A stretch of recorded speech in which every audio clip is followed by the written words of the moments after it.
Wonders of technology. Probably you have to come to yourself. No, that's how we're going.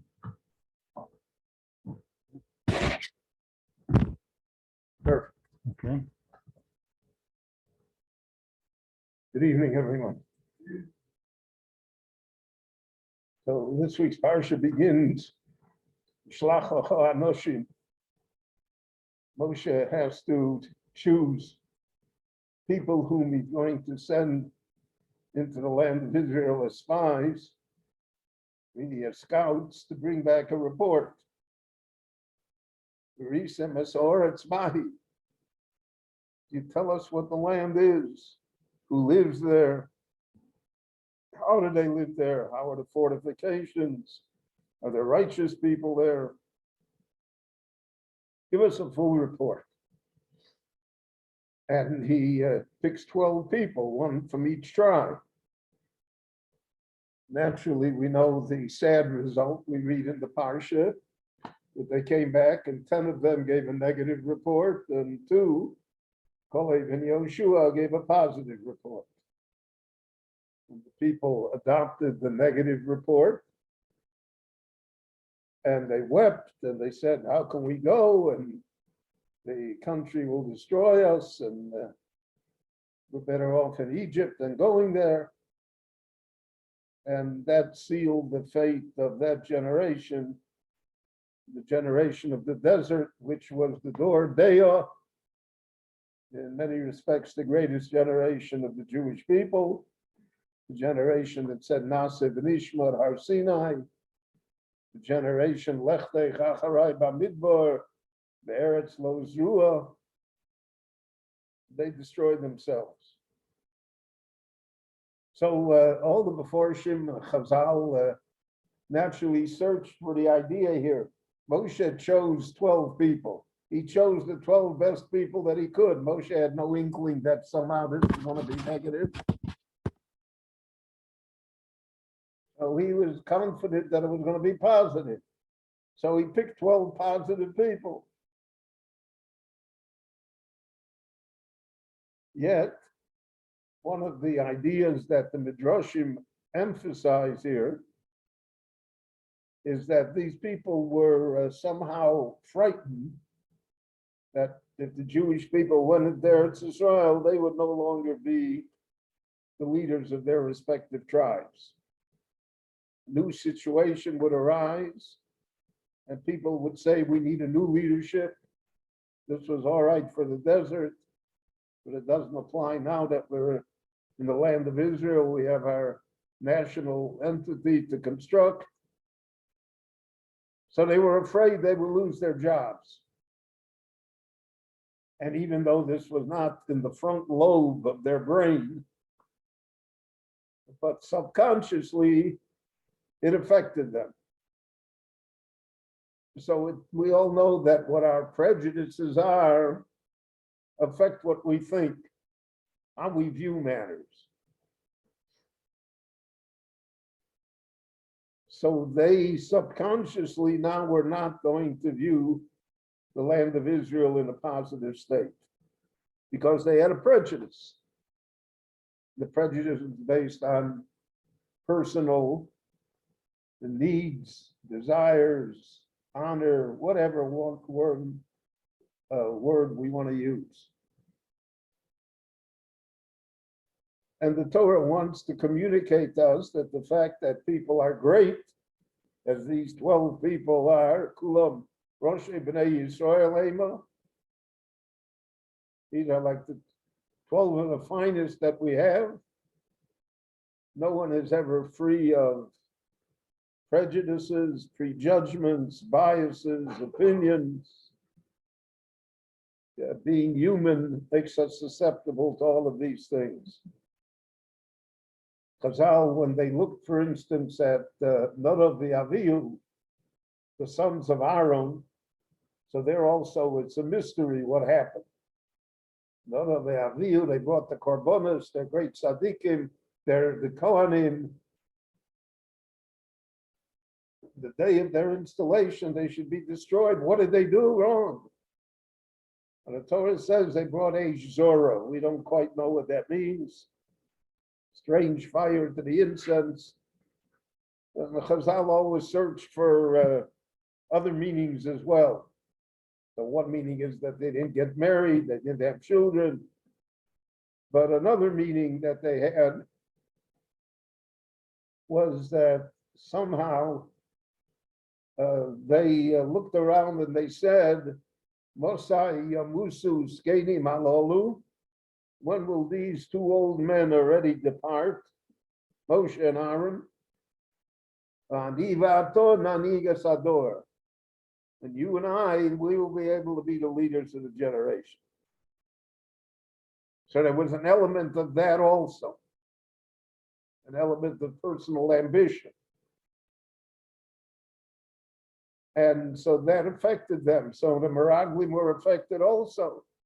Their personal ambition would be compromised. Other people would rise. The situation would change. People wouldn't be satisfied with them. And we're all aware that, the Gemara says on Rabbi Yossi that when he was offered to be a member of the Sanhedrin, he refused. He said it was not for him. And in his modesty, he felt that he made the right decision. However, later when he became a member, so he said that but now that I am a member, wild horses can't drag me down. I'm not giving it up. And that's the elixir of power, of office, that blinds people, creates all sorts of problems. So Moshe picked the best that he could, but he had to pick human beings. And he did a pretty good job. It was 10-2. Could have been 12-0. And they were the ones that came back with the negative report. You'll notice that the old generation that came out of Mitzrayim is not represented in these 12 people. It's not Nachshon ben Aminodov that was chosen from the tribe of Yehuda. It's already Kalev ben Yefune. It's the next generation. And that's regarding all of them. So Moshe already sensed that. He already picked people that would be of the next generation. But even that didn't help. And then there's a final point that always has to be considered, is that when it comes to the land of Israel, it comes to Eretz Israel, even the greatest get tripped up. Such a volatile subject that we don't know what to do with it. And that's what the Jewish people said to Moshe. Too many problems. Country that presents too many problems to us. And therefore, that's why they said that it's better that we should go back to Egypt or that we should die in the desert, but we can't, this problem is insurmountable. And the entire history of the Jewish people relative to Eretz Israel reflects this. After the Churban Bayis Rishon, most of the Jews didn't return to Eretz Israel. They stayed in the exile, especially in Egypt and in Babylonia. Hard to imagine not to come back to Ezra, not to come back to Shimon HaTzadik and to Beit HaMikdash. But they didn't. There are too many problems. More comfortable here. There's a great legend. Legends are never to be taken literally, but they characterize things. So in 1096, in the First Crusade, the great Tri-City, Shum, Shapiro, Vermeisa, Magenza, Spires, Worms, and Mainz. So there were three Jewish communities that ran as one community. And that was at the time, I mean, Gershom Moragola was there, the Rabbeim of Rashi were there. Rashi was a student at Mainz. What happened in the Crusades? They were the first three Jewish communities destroyed by the Crusaders.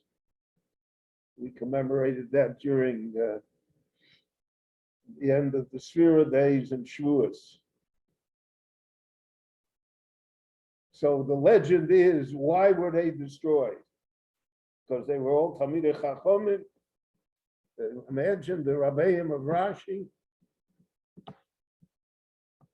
And those were communities from the times that the Romans had come to France and the Rhineland. They were 600-700 years old already. So what happened? So the legend is that Ezra had sent a message to Shum. At the beginning of the Bayis Sheni, the Jews were there already. And he said, come home, we're building a Beit HaMikdash. We're going to build the Bayis Sheni, come home. And they said, told Lonu, it's good for us here. We're going to wait out the Golus here.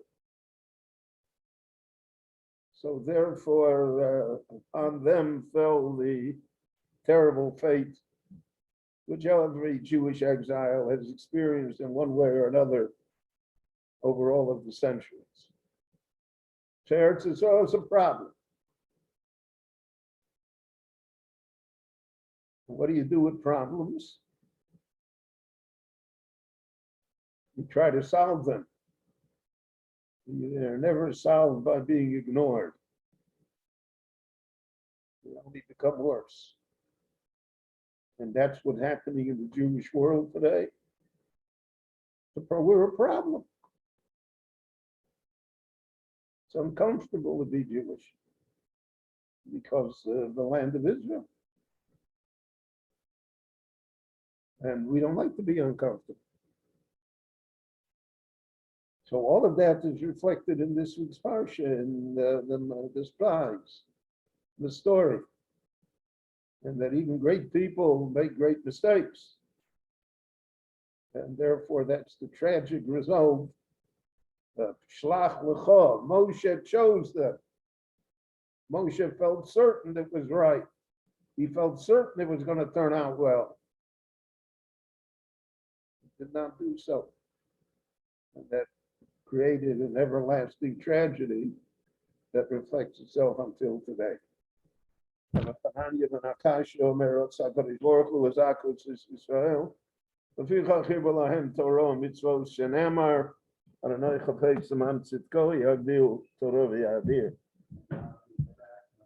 Amen.